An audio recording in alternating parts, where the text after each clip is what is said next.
Hi everyone, this is Dave Hagblad from the BC Academy. Today I'm going to run through the steps needed to operate a website as HTTPS. In short, adding an SSL certificate to your site. We recently decided to make this change to the BC Sandpile site, so I recorded the process for you while I did it.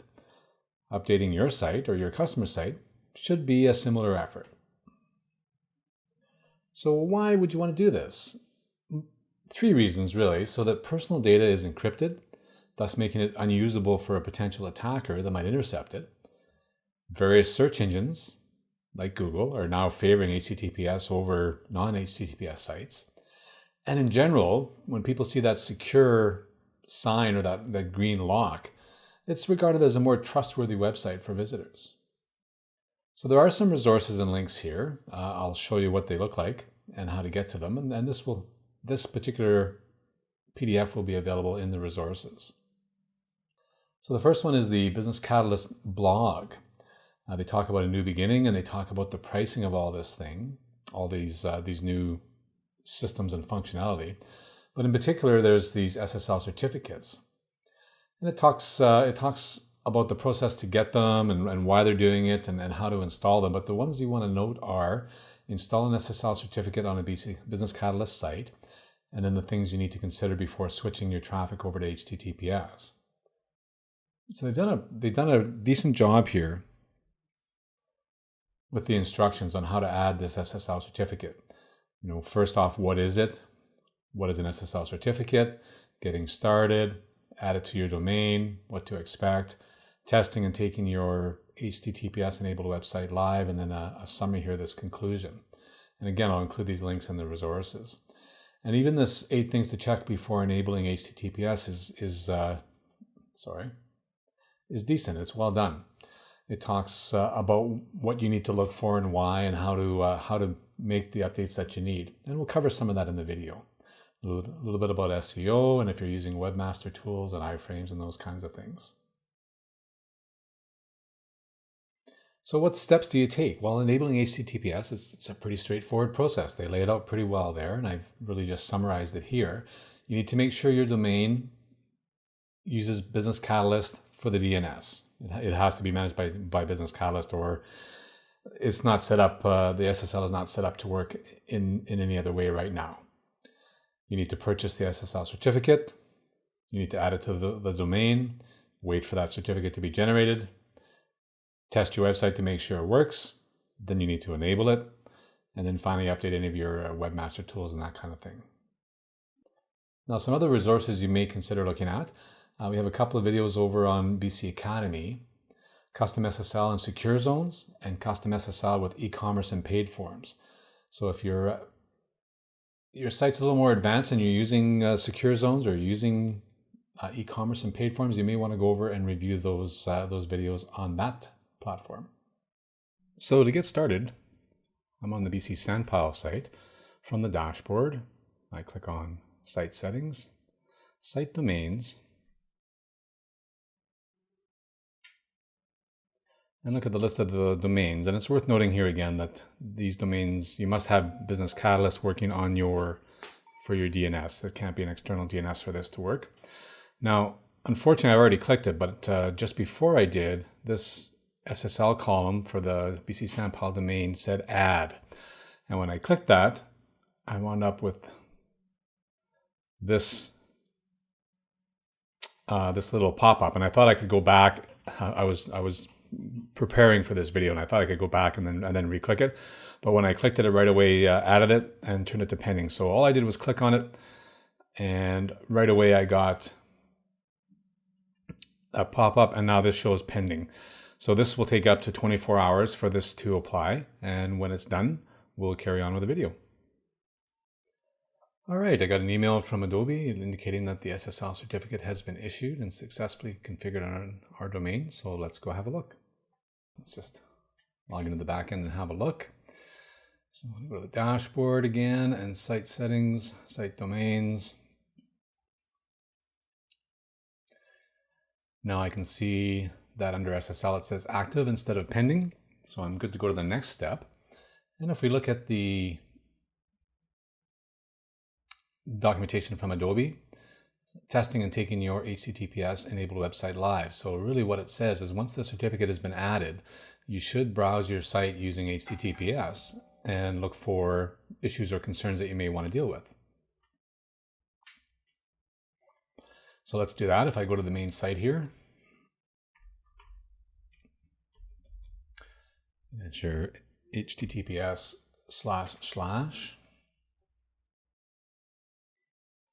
All right, so now you can see in the top here, we're secure. We got the nice green lock, so that looks good.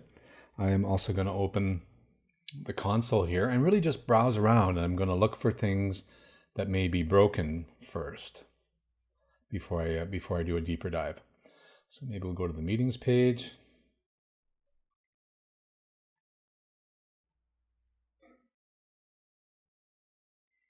Seems to be okay, no console errors. Things seem to be showing up. This Facebook stuff and YouTube is showing up. Yeah, everything appears to be looking as it's supposed to. Maybe I'll go to the detail page.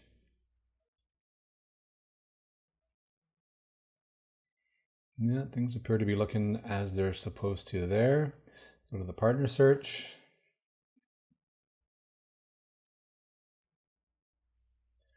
The map comes up, the list comes up. This API warning is not to worry about, it's not related. So things seem to be okay there. Although you can see up here, I've been taken to the non-secure. Now that I look back.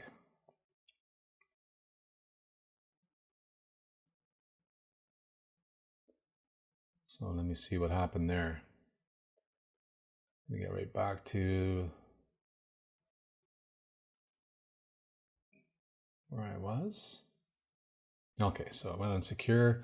I clicked on meetings, and when I look in the status bar down here, when you hover over meetings, I can see that says www.bcsandpile.com/meetings. So let me just have a quick look. I'm going to pause while I go look and find the source of that, and then I'll start up again. So in this case, I discovered in our page template, this may be different for you, but we had actually hard-coded the URL link for those menu items. So I needed to come in here and just change all these to S's. And again, yours may be different, but that's part of it, is just tracking this stuff down.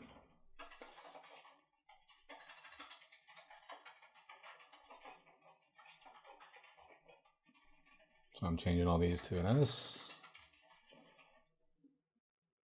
Saving that up.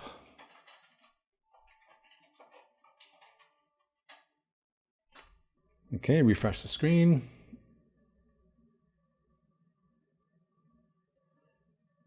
And you can see now I've got the HTTPS down there, so I'll carry on. Go back to the console and keep looking. And what I'm looking for is this to stay secure at the top here. So you can see now I've got an information there, and I've got an error in the bottom, so mixed content. It's loaded over HTTPS, but it requested some images that were not HTTPS. So let's go find those. That's on the meetings page. So if I come here to the meetings page, I know that's under meetings index. And let's just do a search on this page for HTTP. And I don't find any. So where is that image coming from?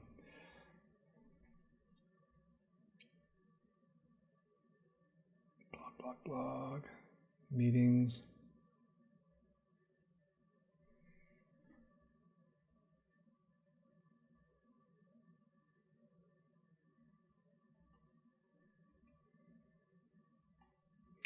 So I will find that on the page. So it's this image that is the issue. And it looks like it might be the same image all the way through. And that's within some content. So to fix that, I'd have to actually go to the web app and go to the SandPiles web app and do a search for that.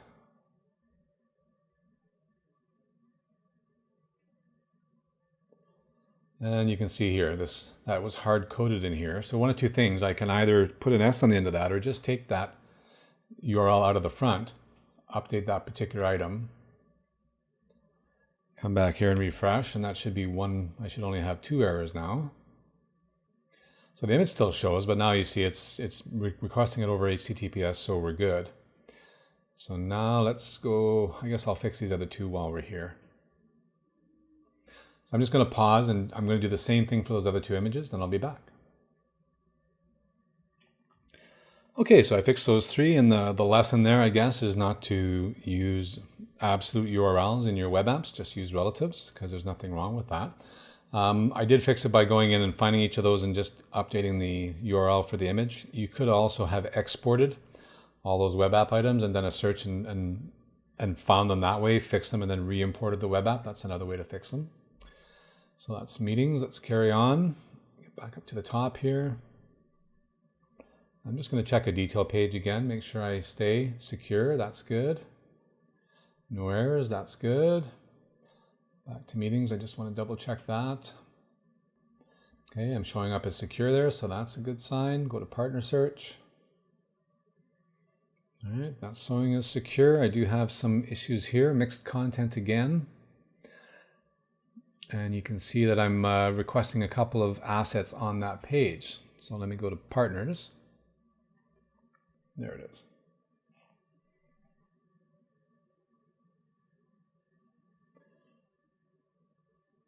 So likely near the bottom here. No, those are relative, that's fine.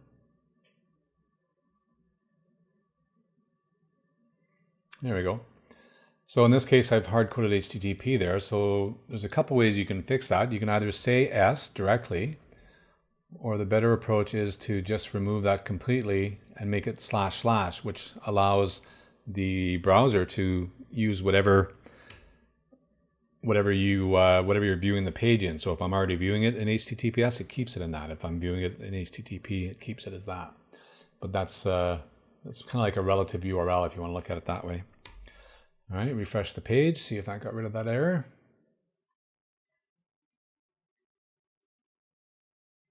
Okay, and this is no API key. That's just because we're using a free version and I didn't bother getting an API key, and it's just a warning. So I think we're okay with that. Let's go to the ideas page. Okay, getting some warnings there, but they're not because of the HTTPS. They're just failed to decode or downloaded font. It's just a font issue, and it's just a warning. So I think we're all right with that. And I'll go to my activity and just check that. Okay, still showing us secure. No issues on that page. And maybe I'll go to my settings page. So in general, I'm pretty good. And you should reference this 8 things to check before enabling. So this is what you should go through. It's pretty much what I'm doing. So make sure all your assets have been delivered securely. And that's what I was just doing. It goes into some detail here and talks about what I did, which was looking for HTTP and just putting the // or optionally the HTTPS. You could also go here into whatever you're using for a coding tool, a development tool. This is Dreamweaver. And I do a global search and I can look for HTTP : and say find all. And this is finding it across my entire site. So I definitely have some references here that could be fixed.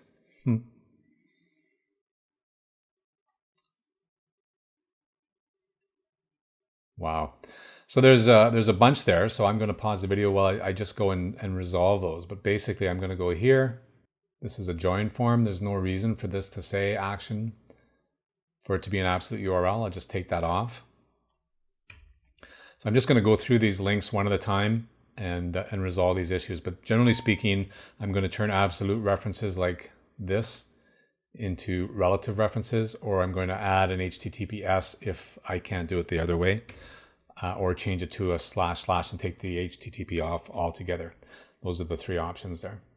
Okay, so I've gone through and made those changes. Now if we carry on here, again, I worked through all the links within the site should remain relative or point to HTTPS. I've done that. It does make a note here about SEO. It's kind of like changing your whole domain. They just talk a little bit about it. sitemap, it's going to generate a new sitemap, which takes up to 24 hours to complete. If you're using Webmaster Tools, some other analytics or domain verification, you may have to redo that.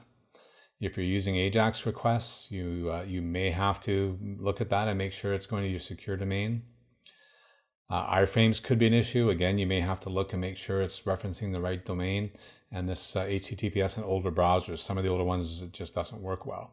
So it is worthwhile looking through this little checklist, which again, if you come to the blog post, it links you to two things: how to do it, which we've gone through, and then things to consider before and after you switch. That gives you those two links. This one talks about what is HTTPS, what is a certificate, getting started, adding it to your domain, testing and taking your HTTPS enabled website live, which is where we're at. So now that we've done all that, we've gone through, checked all those pages, and we're happy with where things are. We're ready to make it go live. So now I'm going to go back to the site domains panel.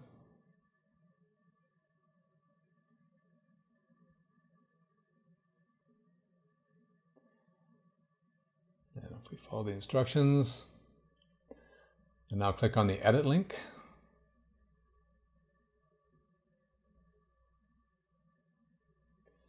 And that is not appearing to be like it's supposed to. I must be on the wrong one. Okay, so I think I just have to pick the other address, the default URL. Yeah, there we go. Always show HTTPS in the address bar. Click Save. Got a nice success message. So now if I go here, and if I just type in bcsandpile.com,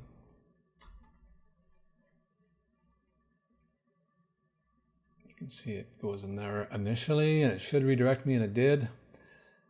So now my site is on HTTPS. So all the benefits we get from indexing and the security and all the rest of that stuff are in place. Now, I do suggest you keep an eye on things, watch for errors, watch for things that aren't necessarily working quite right. And then if you happen to be watching this video and you come across something on the Sandpile site, be sure to let us know, and I'll be happy to fix it. But it's not that bad to get this SSL set up and running. You kick it off, you get the certificate, you go through your site with HTTPS in the browser before you actually turn it on, so that live traffic is drawn to that. You fix any problems you come across, and when you're ready, you just do that last step that I just did, and your site is HTTPS. So it's not bad at all. And the conclusion is, it's just a summary of all the steps that we took. So they've done a nice job of the documentation and the step-by-step on how to do it. They've done a nice job on these other 8 things to consider and what to watch for and explaining things. So I think it's now's as good a time as any to get your website perhaps and then your client's websites migrated over to HTTPS. If you have any questions, be sure to leave them in the comments, and we'll try and answer them there.